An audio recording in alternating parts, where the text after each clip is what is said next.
Shalom and welcome to the Parak of the Week. This week we are continuing our exploration of Chapter 2 of Pirke Avot, focusing on the 10th teaching, although in different texts the teachings are enumerated differently at this point.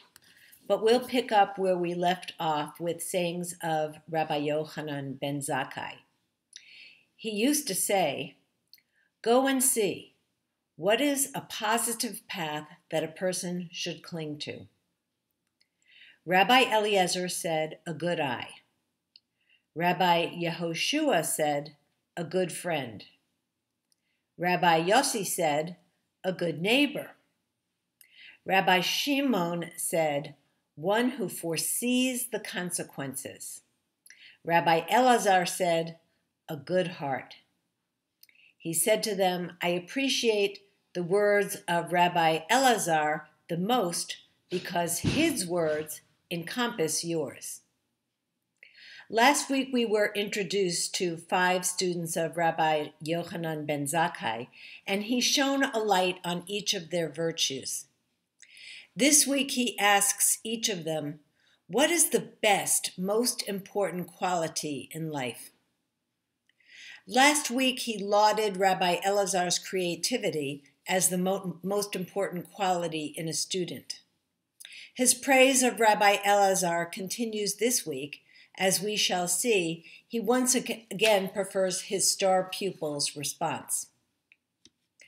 A good eye. When we use this expression, we might refer to someone who is discerning.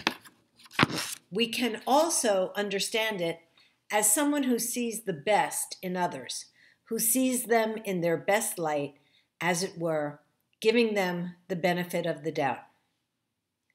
Someone with a good eye will be able to see others' needs and respond accordingly. A good eye also implies a sense of generosity. Rambam stresses the aspect of contentment as associated with a good eye. A good friend. We all need friends who can share our joys and sorrows, friends who love us for who we are and who we can be, who care enough to gently suggest ways that we can do better. Give me friendship or give me death, one sage was reported to say. A good neighbor. Friendships may be distant. Neighbors are those we interact with on a daily basis. A good neighbor, someone who cares for their home and is available to be supportive. A good neighbor is a true blessing. One who foresees the consequences. If only we could see into the future and know the impact of our decisions.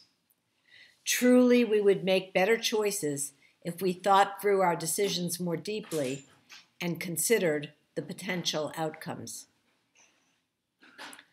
Finally, a good heart. All of these are wonderful qualities, yet Rabbi Yochanan ben Zakkai prefers a good heart. As he understands it, someone who has a good heart will necessarily have a good eye, be a good friend and neighbor, and think through the consequences before acting.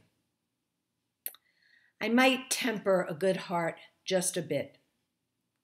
The Torah tells us to be cautious, not to be led astray by our eyes. Lo taturu acharei levavchem va'acharei einechem. Don't be led astray by your hearts and by your eyes. It seems to me that a good heart is a wonderful quality, yet we can't act just from our hearts. A little bit of critical thinking is also wise. Which of these qualities do you most admire? Which would you like to cultivate more of within yourself? Next week, our teacher will challenge us to consider what are the lesser paths that we should be avoiding. Shavua Tov.